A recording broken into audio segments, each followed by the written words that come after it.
What is going on, you raging lunatics? Guys, I am now complete in Web3. I'm doing YouTube content full time. I appreciate each and every one of you for your support. Certainly helps me when you join the channel.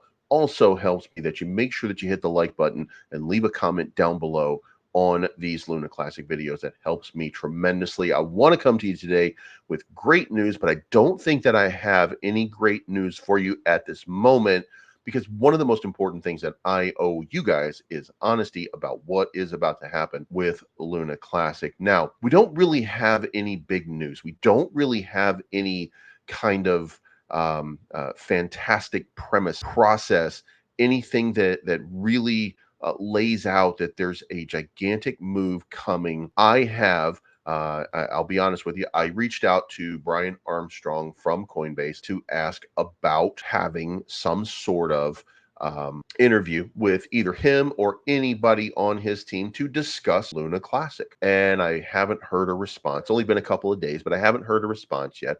But I think it's important that we have at least a discussion about Luna Classic. And, maybe just get an idea of what it would take, because here's the thing, it represents a fascinating thing. It represents a fascinating test of what is the principles by which Coinbase lists tokens, when they delist tokens, why, and why has Luna Classic not been relisted, and what do we as a community need to do in order to make that happen. Now, again, if you like this content, make sure you hit the like button, make sure you leave a comment down below, and subscribe to the channel. That certainly helps. Now, I want to look at the chart and give you guys some updates on what is, in my opinion, getting ready to happen. But first, we're going to go over here. There is a little bit to go over. There is a discussion being held right now to inject some liquidity into Pancake Swap. Now, I don't know that a liquidity injection is 100% necessary. Although I do hear, and I have heard a lot of people who are concerned or who have been concerned because the Luna Classic pump is not affecting the BNB pairing or even the Ethereum pairing. And I mean, guys, that's a wormhole.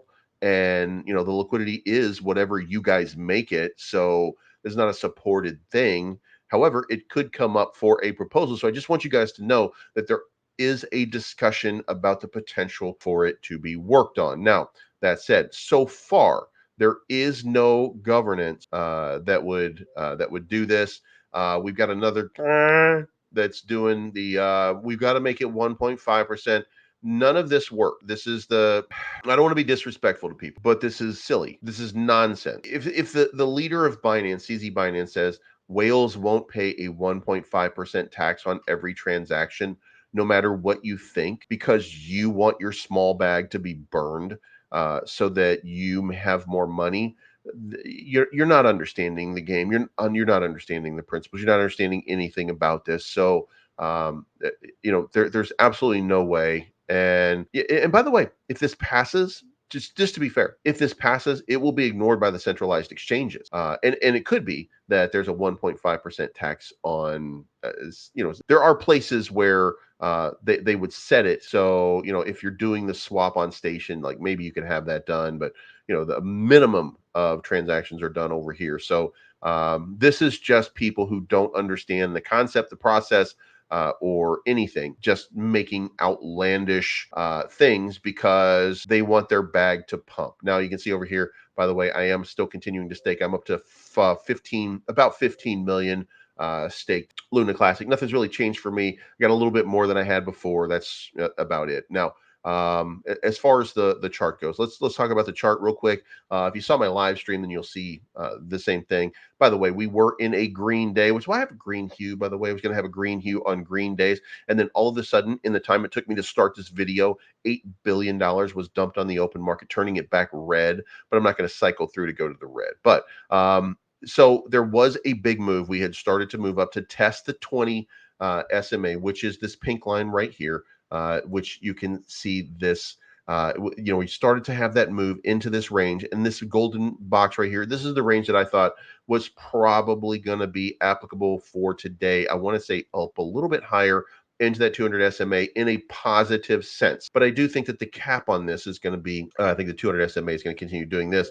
So I think that the play is probably at about 17 right now. I think that's the maximum move that's available for Luna Classic, short of some kind of news that would create a breakout for the moment right now. I think the most logical path here is a rejection here, and then maybe a retest, and then a move in here, and then again a retest and a move, and then maybe a move up in here. So that's the likely play out for today. I know this is not the sexy information to give you for today, but I don't see any kind of purpose or function or use that's going to give us a nice little pump. And to be fair, when we see those pumps, we usually see a lot of dynamic action on USTC, and sometimes it happens with no notice. But as you can see right here, there's just no real movement on USTC that I can see that would make me think, wow, we're about to have a little breakout, right? So I don't see anything more than maybe 3.6 cents happening on USTC for today.